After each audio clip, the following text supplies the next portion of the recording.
বাংলাদেশ সীমান্ত ঘেঁষে সেনা ঘাঁটি বাড়াচ্ছে ভারত। আসামের বামুনি, বিহারের কিশনগঞ্জ ও পশ্চিমবঙ্গের চোপড়ায় নতুন ঘাঁটি স্থাপনের সিদ্ধান্ত নেওয়া হয়েছে নয়াদিল্লির পক্ষ থেকে। কিন্তু প্রশ্ন হলো, হঠাৎ কেন এই সিদ্ধান্ত? বাংলাদেশ নিয়ে কিসের ভয় নয়াদিল্লির? বিস্তারিত আরিফ হাসানের প্রতিবেদনে। We are the only guardian of the ocean.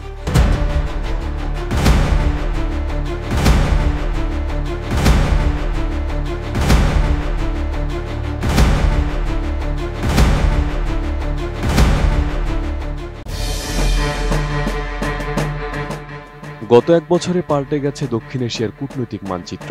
শত্রু মিত্রের খেলা এসেছে নতুন সমীকরণ, আর এই পালাবদলের মুখ্য চরিত্রে রয়েছে বাংলাদেশ।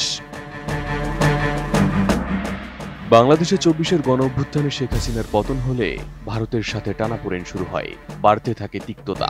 বর্তমানে যা ইতিহাসের সর্বোচ্চ পর্যায়ে পৌঁছেছে। এদিকে নয়াদিল্লির সাথে দূরত্বের মধ্যেই ঢাকার সাথে ঘনিষ্ঠতা বাড়াচ্ছে ইসলামাবাদ।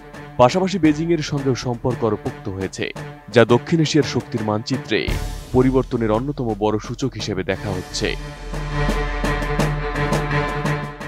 এদিকে চীন, বাংলাদেশ, পাকিস্তানের এই ত্রিভুজ সম্পর্কের এমন ভূরাজনৈতিক বাস্তবতাকে এখন সবচেয়ে কাছ থেকে পর্যবেক্ষণ করছে ভারত। নয়াদিল্লির মতে এই নতুন ত্রিমুখী সমীকরণ সরাসরি চাপ ফেলতে পারে ভারতের উত্তর পূর্বাঞ্চলীয় নিরাপত্তা কাঠামোর উপর। তাই আগাম সতর্কতামূলক ব্যবস্থা হিসেবে বাংলাদেশ সীমান্ত ঘেঁষে ৩টি নতুন সেনাঘাঁটি স্থাপন করছে ভারত। এগুলো হলো আসামের বামুনি, বিহারের কিশনগঞ্জ ও পশ্চিমবঙ্গের চোপড়ায়। RICL TMX, যুগের পর যুগ স্থাপনা থাকে মজবুত। এই সিদ্ধান্তের পেছনে মূলত সবচেয়ে বড় ফ্যাক্টর শিলিগুড়ি করিডোর।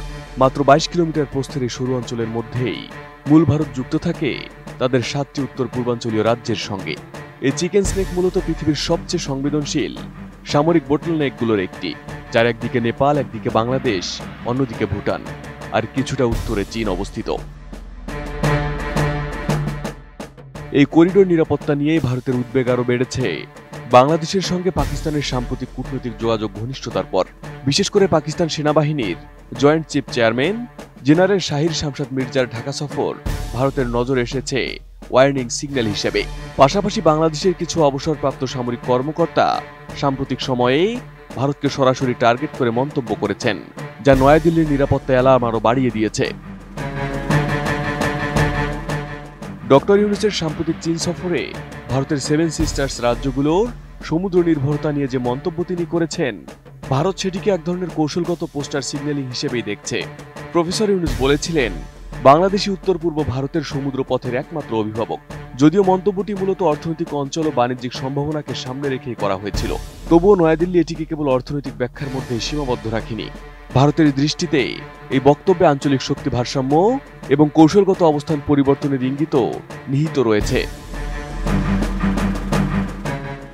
ভারতীয় গণমাধ্যমগুলো বলছে, বাংলাদেশের সাথে টানাপোড়েনের এই প্রেক্ষাপটেই আসাম, বিহার ও পশ্চিমবঙ্গ এই ৩ প্রান্তিক স্পটেই নতুন গ্যারিসন বসিয়েছে ভারত। লক্ষ্য চিকেন স্নেক রক্ষা, কারণ এই অঞ্চলে প্রয়োজনে পশ্চিমবঙ্গ, সিকিম ও উত্তর পূর্বের সেনা একসঙ্গে মোতায়েন সম্ভব। সেখানে আছে রাফাল স্কোয়াড্রন, ব্রাহ্মোস রেজিমেন্ট এবং S-400 সহ ৩ স্তরীয় air defence system.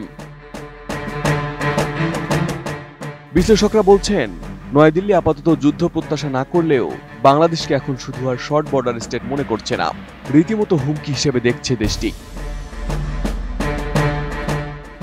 Arif Hasan, ATN news.